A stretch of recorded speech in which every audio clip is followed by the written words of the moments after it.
शुरुआत करते हैं दोस्तों। आज का जो हमारा टॉपिक है वो भारत की भौतिक प्रदेश पार्ट 3 हो चुके हैं। पहला प्रश्न आज का, कच्छ के मैदान का निर्माण किस नदी के द्वारा जमा किए गए अवसादों के द्वारा होता है? जो कच्छ का मैदान है ना, उसके जो नदी द्वारा जमा किए गए अवसादों के द्वारा होता है। क्या? सिंधु नदी के द्वारा। किस नदी के? ठीक है। बात करते हैं अगले प्रश्न की। किन मैदानों का निर्माण मांडव पहाड़ियों से निकलने वाली नदियों द्वारा होता है? देखो, किन मैदानों का निर्माण है ना मांडव पहाड़ी से निकलने वाली नदियों द्वारा होता है। कच्छ के मैदान से, गुजरात के मैदान, काठियावाड़ के मैदान या कोंकण के मैदान? तो काठियावाड़ के मैदान के द्वारा मांडव पहाड़ी से निकलने वाली नदियों द्वारा होता है काठियावाड़ के मैदान का निर्माण। ठीक है। किन मैदान का? ठीक है, काठियावाड़ के मैदान। थर्ड ऑप्शन इसका सही आंसर हो जाएगा। अब बात करते हैं अपने अगले प्रश्न की। अगला प्रश्न है, गुजरात के मैदान किस भाग में स्थित है? गुजरात के दक्षिण में, गुजरात के पश्चिम में, गुजरात के पूर्वी भाग में, गुजरात के उत्तर में? तो गुजरात के मैदान है ना, वो गुजरात के दक्षिणी भाग में स्थित है। इन मैदानों का निर्माण माही, साबरमती, नर्मदा, तापी जैसी नदियों द्वारा होता है। ठीक है। अब बात करते हैं अपने अगले प्रश्न की। ऑप्शन कौन सा हो जाएगा? First option. अब बात करते हैं अपने अगले प्रश्न की। गुजरात के मैदान का निर्माण किन नदियों द्वारा होता है? जो गुजरात का निर्माण होता है माही नदी द्वारा, साबरमती द्वारा, नर्मदा द्वारा और तापी नदी द्वारा।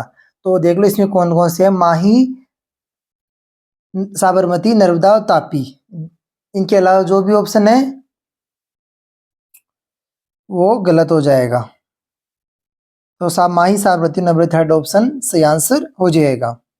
कोंकण के मैदान मुख्य रूप से कहाँ स्थित है? कोंकण के मैदान मुख्य रूप से कहाँ स्थित है? मध्य प्रदेश में तथा तेलंगाना, राजस्थान तथा गुजरात, गुजरात तथा महाराष्ट्र और महाराष्ट्र प्लस या तथा गोवा। तो कोंकण के मैदान महाराष्ट्र और गोवा में स्थित है। फोर्थ ऑप्शन इसका सही आंसर हो जाएगा। देखो, कच्छ के मैदान हो जाएंगे। कहाँ पे स्थित है कच्छ के मैदान? बताओ दिए जल्दी से। काठियावाड़ के मैदान कहाँ स्थित है? गुजरात के मैदान कहाँ स्थित है? कोंकण के मैदान कहाँ स्थित है? बताओ देखिए। कन्नड़ के मैदान कहाँ स्थित है? कोंकण मैदान क्षेत्र में किसकी खेती की जाती है? देखो, कोंकण के मैदान है ना, वो सक्रिय पथरीले तो उबड़ खाबड़ वाले मैदान है। तो इन मैदानों में आम, नारियल, काजू की खेती की जाती है। आम, नारियल और काजू। आम, नारियल और काजू। सेकेंड ऑप्शन इसका सही आंसर हो जाएगा।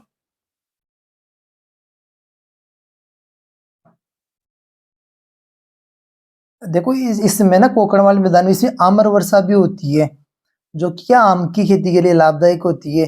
वैसे ये है ना, आम्र वर्षा कर्नाटक और केरल में होती है, याद रखना। किस भाग में होने वाली मानसून पूर्व वर्षा को आम्र वर्षा कहते हैं? गुजरात के मैदान में, काठियावाड़ के मैदान में, कोंकण के मैदानी भाग में या कन्नड़ के मैदानी भाग में? तो कोंकण के मैदानी भाग में जो वर्षा होती है ना, मानसून पूर्व वर्षा, उसे आम्र वर्षा कहते हैं। आम्र वर्षा। ठीक है। अगले प्रश्न की बात करते हैं। कन्नड़ के मैदान मुख्य रूप से कहाँ स्थित है? कन्नड़ के मैदान मुख्य रूप से कहाँ स्थित है? महाराष्ट्र में, कर्नाटक में, केरल में और तमिलनाडु में। तो कन्नड़ के मैदान मुख्य रूप से कर्नाटक में स्थित है।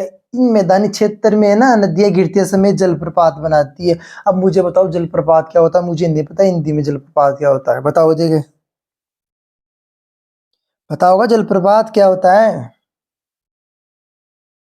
चलो बात करते हैं। एनसीईआरटी के तहत आम्र वर्षा कहाँ होती है? देखो, कोंकण के मैदान थे ना, उनमें आम्र वर्षा होती है, तो वो क्या आम की खेती के लिए लाभदायक होती है। वैसे आम्र वर्षा ना कर्नाटक, केरल, इस एरिया में होती है। ठीक है। कर्नाटक और केरल। फर्स्ट ऑप्शन सही आंसर हो जाएगा। कर्नाटक व केरल आम्र वर्षा, कर्नाटक और केरल आम्र वर्षा, कर्नाटक और केरल आम्र वर्षा। मालाबार के मैदान मुख्य रूप से कहाँ स्थित है? मालाबार के मैदान मुख्य रूप से कहाँ स्थित है? महाराष्ट्र में, कर्नाटक में, केरल में और तमिलनाडु में। तो जो मालाबार के मैदान है वो मुख्य रूप से केरल में स्थित है। ये चौड़े मैदान तथा चौड़े मैदान होते हैं ना, ये मालाबार के मैदान।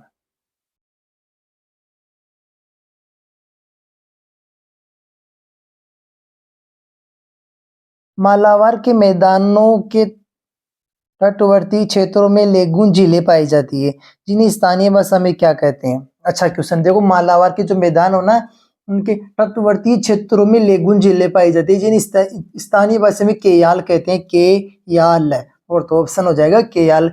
मालाबार के मैदान से संबंधित है केयाल, लेगून झीलों। ठीक है। अच्छा, एक और था ना जो अपना कन्नड़ के मैदान था, उसमें एक चेरी ब्लॉसम होता है। ठीक है, जो कॉफी खेती के लिए लाभदायक होता है। मानसून से पूर्व वर्षा होती है ना, किन मैदानों में? कन्नड़ के मैदानों में, उसे कहते हैं चेरी ब्लॉसम। निम्न में से मालाबार के मैदान की झील नहीं है। देखो, इसमें प्रमुख झीलें हैं वेम्बानाड, अष्टमुडी, पुन्नामादा। ठीक है, ये जो है ना पुन्नामादा, यहाँ प्रतिवर्ष नेहरू ट्रॉफी होती है, इसकी नौका दौड़ वाली। प्रतिवर्ष नेहरू ट्रॉफी वलम काली नौका दौड़ किस झील में होती है? पुन्नामादा में, केयाल में, अष्टामुड़ी में या वेम्बानाड में? तो जो पुन्नामादा है ना, इसमें होती है अपनी नेहरू ट्रॉफी नौका दौड़ वाली। ठीक है, फर्स्ट ऑप्शन इसका सही आंसर हो जाएगा। देखो, आप अगर इन्हीं क्वेश्चनों को अगर एक दो बार रिपीट कर लोगे, तीन बार रिपीट कर लोगे, तो थ्योरी पढ़ने की जरूरत नहीं पड़ेगी आपको, क्योंकि ये क्वेश्चन एक जैसे एक लाइन में तीन क्वेश्चन बन रहे हैं, तो उन तीन ही क्वेश्चनों को बनाया गया है। एक लाइन में चार बन रहे, चार एक लाइन में बन ही नहीं रहा, तो वहाँ पे जबरदस्ती नहीं, ऐसे नहीं कि हाँ जो मन में आया वैसे बना दिया। जो क्वेश्चन बन रहा है ना, उसी तरीके से बनाया गया था। लेकिन हाँ, आप भी जानते हो कि एक क्वेश्चन में अनगिनत क्वेश्चन बन सकते हैं। इसी क्वेश्चन को आप चार पांच बार किसी न अन्य तरीके से घुमा के भी बना सकते हो। लेकिन जो उस लाइन का उद्देश्य होता है, जो उस पैराग्राफ का उद्देश्य होता है ना, वो हमने इस वीडियो में पूरा डाल दिया है। ठीक है, पूर्वी तटवर्ती मैदानों की लगभग चौड़ाई कितनी होती है? जो पूर्वी तटवर्ती मैदान है ना, उनकी चौड़ाई कितनी होती है? 100 से 150, 150 से 200, 200 से 250, 250 से 300। तो उनकी चौड़ाई होती है 100 से 150 किलोमीटर या इससे अधिक। ठीक है, और जो है ना पूर्वी तटवर्ती मैदान, वो स्वर्ण रेखा से कन्याकुमारी तक स्थित है। स्वर्ण रेखा से कन्याकुमारी। स्वर्ण रेखा से कृष्णा नदी के बीच स्थित मैदान को कहते हैं। स्वर्ण रेखा से कृष्णा नदी के बीच स्थित मैदान को क्या कहते हैं? उत्तरी सरकार। उत्तरी सरकार कहते हैं किसे? स्वर्ण रेखा से कन्याकुमारी। मुझे बताओ, स्वर्ण स्वर्ण रेखा है कहाँ से, मतलब किस जगह से स्वर्ण रेखा? आप मुझे बताओ किस क्षेत्र से, किस एरिए से है? ठीक है, उत्तरी सरकार स्वर्ण रेखा से कृष्णा नदी के बीच स्थित मैदान को। पूर्वी तटवर्ती मैदानी क्षेत्र का कौन सा प्रादेशिक भाग नहीं है? जो पूर्वी तटवर्ती मैदान है ना, तो उसका प्रादेशिक भाग कौन सा नहीं है? मालाबार के मैदान, उत्कल के मैदान, आंध्रा के मैदान, तमिलनाडु के मैदान। तो मालाबार के मैदान है ना, ये इस तटवर्ती मैदानी क्षेत्र का प्रादेशिक भाग नहीं है, मालाबार के मैदान। ठीक है, मालाबार के मैदान नहीं है। उत्कल के मैदान कहाँ स्थित है? उत्कल के मैदान कहाँ स्थित है? छत्तीसगढ़ में, झारखंड में, उड़ीसा में, बिहार में। देखो, आपने थ्योरी पढ़ रखी है। अगर आपको इन प्रश्नों के उत्तर आता है तो आप कमेंट में उत्तर दीजिए। ठीक है, वैसे इससे वो उत्कल के मैदान हो जाएंगे उड़ीसा में स्थित है। इन मैदानों का निर्माण महानदी द्वारा होता है। जो है ना उत्कल के मैदान, इसके दक्षिणी भाग में चिल्का झील भी है। उत्कल के मैदान के दक्षिणी भाग में कौन सी झील स्थित है? डच झील, चिल्का झील, वुलर झील और पिछोला झील। तो जो उत्कल के मैदान है ना, उसके दक्षिणी भाग में स्थित है कौन सी झील? चिल्का झील। चिल्का, यह सबसे बड़ी लवणीय झील है। ठीक है, इसे चिल्का वाली झील है ना, ये आर्द्रभूमि में भी है एक। रामसर सूची में भी सम्मिलित है ये। ठीक है, भारत की सबसे बड़ी लवणीय झील कौन सी है? बताओ आप, भारत की सबसे बड़ी लवणीय झील कौन सी है? डच झील है, पिछोला झील है, वुलर झील है, चिल्का झील है?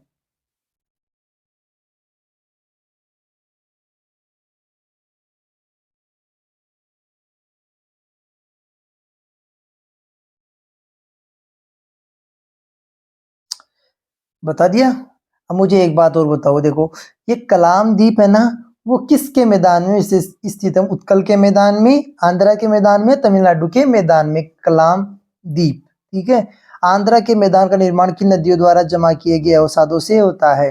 आंध्रा का मैदान है ना, उसका निर्माण किन नदियों द्वारा जमा किए गए अवसादों से होता है? तो गोदावरी तथा कृष्णा नदी द्वारा जो अवसाद जमा किए गए ना, उससे होता है किसके? आंध्रा मैदान के निर्माण। आंध्रा के मैदान के मध्य भाग में मीठे पानी की झील कौन सी है? कोलेरू झील, डच झील, राजसमंद झील और पिछोला झील। देखो नीचे वाले दो ऑप्शन पता है आपको कौन सी किस राज्य में है?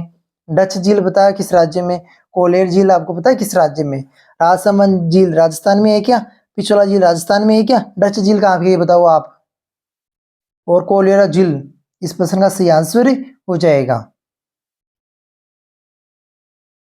बताओ डच झील कहाँ की है? किस मैदान के दक्षिणी भाग में पुलिकट नामक लेगून झील स्थित है? किस मैदान के दक्षिणी भाग में पुलिकट नामक लेगून झील स्थित है? उत्कल के मैदान में, तमिलनाडु के मैदान में, आंध्रा के मैदान में या गुजरात के मैदान में? पुलिकट नामक झील है ना, आंध्रा के मैदान में स्थित है, लेगून झील है।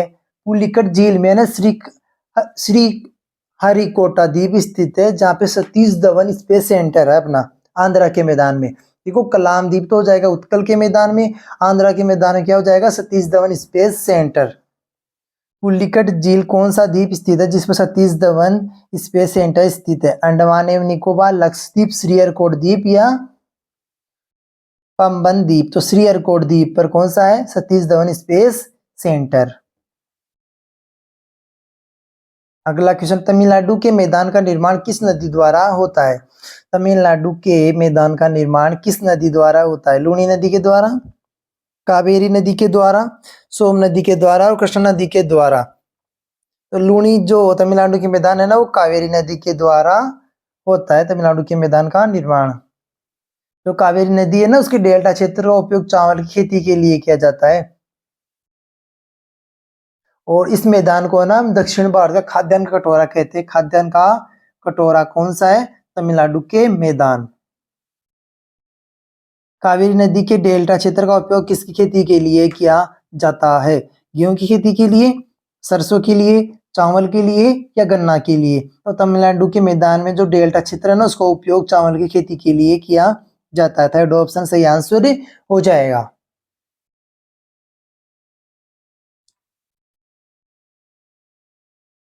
किस मैदान को दक्षिणी भारत का खाद्यान्न का कटोरा भी कहते हैं? काठियावाड़ के मैदान को, आंध्रा के मैदान को, उत्कल के मैदान को या तमिलनाडु के मैदान को? तो तमिलनाडु के मैदान को दक्षिण भारत का खाद्यान्न का कटोरा कहते हैं।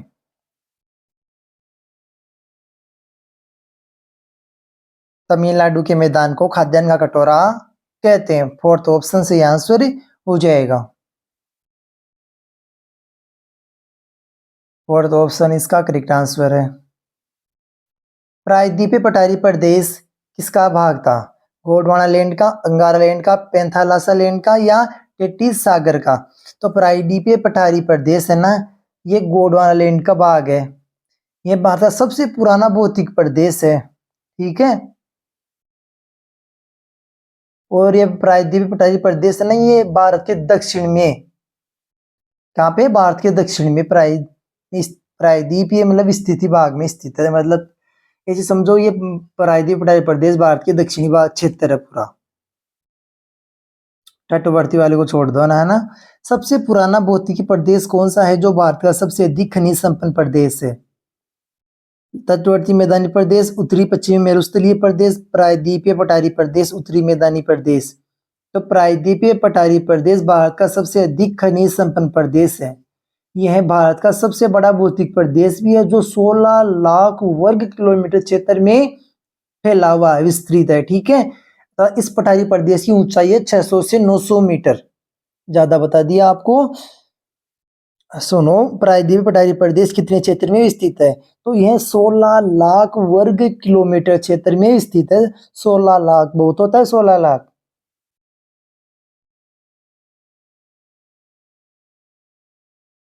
अगर आपको पता है तो मुझे इसकी बताओ, जो लंबाई और चौड़ाई कितनी है इस प्रायद्वीपीय पठारी प्रदेश की? 1400 और 1700 है। अब इसी में जो 1400 लंबाई है या चौड़ाई है, 1700 लंबाई है या चौड़ाई है, ऐसे नहीं समझ में आ रहा तो उत्तर से दक्षिण की कितनी दूरी है और इसमें पूर्व से पश्चिम वाली कितनी है, एग्जैक्ट नहीं लेना पर मान लेना लगभग लगभग आंशिक रूप से। इस प्रश्न को तो आपने पढ़ लिया होगा। अब क्वेश्चन की बात करें, एक्स्ट्रा नहीं बताएंगे यार, एक्स्ट्रा बताने से क्वेश्चन छूट जाते हैं अपने। प्रायद्वीपीय पठारी प्रदेश में एक ही मात्रा आएगी, ठीक है। मध्यवर्ती उच्च प्रदेश कौन से हैं? बखेलखंड प्लस दंडकारण्य, मेवाड़ प्लस मध्य भारत प्लस बुंदेलखंड प्लस मालवा, छोटा नागपुर, मेघालय, रांची का पठार, करसी मांगलोक, दक्कन का पठार, हजारीबाग। तो प्रायद्वीपीय पठारी प्रदेश में कौन सा हो जाएगा? Second option. कौन सा पठार राजस्थान में अरावली प्रदेश के पूर्व में स्थित है जिस पर बनास नदी बहती है? मेवाड़, मध्य भारत, बुंदेलखंड और मालवा मध्यवर्ती उच्च प्रदेश है, ठीक है, पहले बताया था। राजस्थान में अरावली पर्वत के पूर्व में स्थित है जिस पर बनास नदी बहती है। मेवाड़ के पठार, मेवाड़ के पठार राजस्थान में अरावली पर्वत के पूर्व में स्थित है। इन पठार पे क्या बनास नदी बहती है। इन पठार का ढाल है वो है पश्चिम से पूर्व की ओर, पश्चिम टू पूर्व, ठीक है।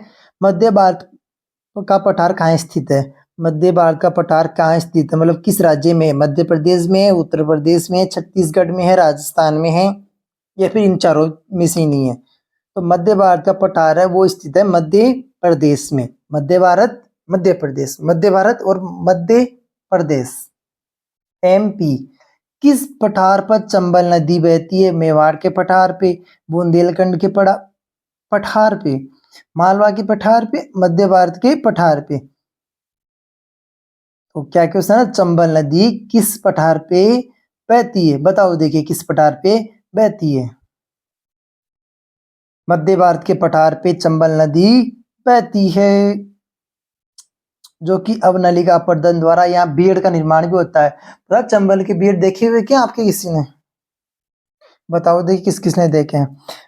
बुंदेलखंड पठार कहाँ स्थित है? गुजरात तथा महाराष्ट्र, छत्तीसगढ़ तथा उत्तर प्रदेश तथा मध्य प्रदेश, तेलंगाना तथा मध्य प्रदेश। तो बुंदेलखंड का पठार है ना वो है उत्तर प्रदेश तथा मध्य प्रदेश में स्थित है, जहाँ अर्ध शुष्क परिस्थितियां पाई जाती है। तथा इस बुंदेलखंड का जो पठार है ना इसका ढाल है दक्षिण से उत्तर की ओर।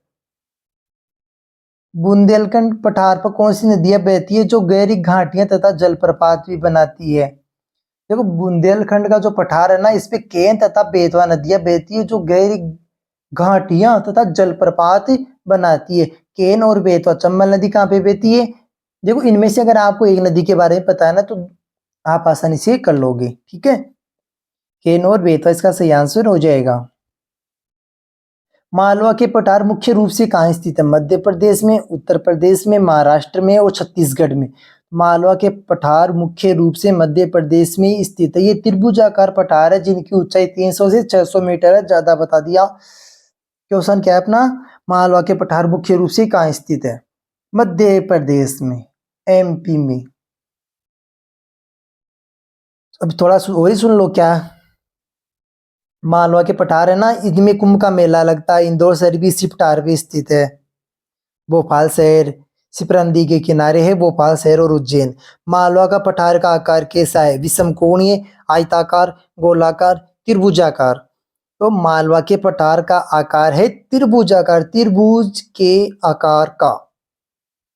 अब ये पूछो त्रिभुज कैसा होता है? तीन कोण आड़ो, तीन कोण नहीं हो गए, तीन कॉर्नर, ठीक है। मालवा के पठार की ऊंचाई कितनी है? 300 से 600, 200 से 600, 100 से 600, 400 से 600। करेक्ट आंसर हो जाएगा 3002600 मीटर। मीटर किलोमीटर में कर देना, 300 किलोमीटर तुम कर दोगे ऊंचाई इसकी, 300 मीटर है, ठीक है। दिमाग लगा कि कहीं आंसर निकला तो बताया था मीटर की जगह किलोमीटर लिख लो। किलोमीटर पता भी कितना होता है? 300। मालवा के पठार की सबसे ऊंची चोटी कौन सी है? सिगाटोप, कंचनजंगा, कामेट, नंदा देवी। तो मालवा के पठार है ना। सबसे ऊंची चोटी कौन सी? लगाओ दिमाग लगाओ, देखें। सिगार पिए क्या? इसने सिगार भी पीने लायक होती है क्या? नाम सुना हुआ है मेरा। सिगार होती है, कैसी होती है पता नहीं, देखूंगा देखे आज गूगल पे। सिगाटोप मालवा के पठार की सबसे ऊंची चोटी है। मालवा के पठार पर कौन सी नदी नहीं बहती? देखो मालवा के पठार है उस पर चंबल नदी बहती है, काली सिंध बहती है, पार्वती बहती है, बेतवा बहती है, सिप्रा नदी बहती है। जो नहीं बताया मैंने वो नहीं बहती। चंबल सही है, पार्वती सही है, काली सिंध सही है, बेतवा सही है, सिप्रा सही है, माही बनास नहीं बहती। फोर्थ ऑप्शन इसका नहीं है, वाला हो जाएगा, नहीं बहती। फोर्थ ऑप्शन में नहीं बहती, बाकी तीनों ऑप्शन में नदियां बह जाती है। मजाक। किस नदी के किनारे उज्जैन तथा भोपाल शहर स्थित है, जहां कुंभ का मेला भी लगता है? कुंभ का मेला लगता है उज्जैन में पड़ता है या भोपाल शहर में पड़ता है? देखो मेरे ख्याल से उज्जैन में पड़ता होगा, आपके अनुसार। जहाँ इच्छा हो वहां पर आ दो तुम यार। कुंभ का मेला कहाँ लगता है? ब्लू टिक नहीं लगा रहे क्या आप? लगा रहे हो? ठीक है ठीक है, ब्लू टिक भी लगाते जाओ साथ। क्या मैं तो ध्यान नहीं दे रहा इसमें। इंदौर शहर किस पठार पर स्थित है? मेवाड़ पठार पर, मध्य भारत पठार पे, मालवा के पठार पे या बुंदेलखंड के पठार पे? इंदौर शहर है मालवा के पठार पर स्थित है। इंदौर मालवा का पठार, इंदौर मालवा का पठार, इंदौर मालवा का पठार, इंदौर मालवा का पठार। स्वच्छ इंदौर, स्वच्छ इंदौर, महात्मा गांधी का सपना, स्वच्छ इंदौर। ठीक है। दंडकारण्य पठार मुख्य रूप से कहाँ स्थित है? मध्य प्रदेश, महाराष्ट्र, छत्तीसगढ़, उड़ीसा, छत्तीसगढ़ महाराष्ट्र, छत्तीसगढ़ तेलंगाना। मतलब छत्तीसगढ़ तो आएगा ही आएगा। अब साथ में कौन आएगा? छत्तीसगढ़ नहीं है। पता मैं जब क्वेश्चन नहीं आते थे कभी पहले तो मैं क्या करता था, छत्तीसगढ़ 3 बार आ गया, मतलब छत्तीसगढ़ तो आना ही आना है, तो पहला ऑप्शन तो गलत हो गया। बचे तीनों में दिमाग लगा लो। ठीक है, छत्तीसगढ़ प्लस उड़ीसा। कई बार गलती हो जाता है, यूं जाता वो नहीं करना कि हाँ ऐसे भी होता है।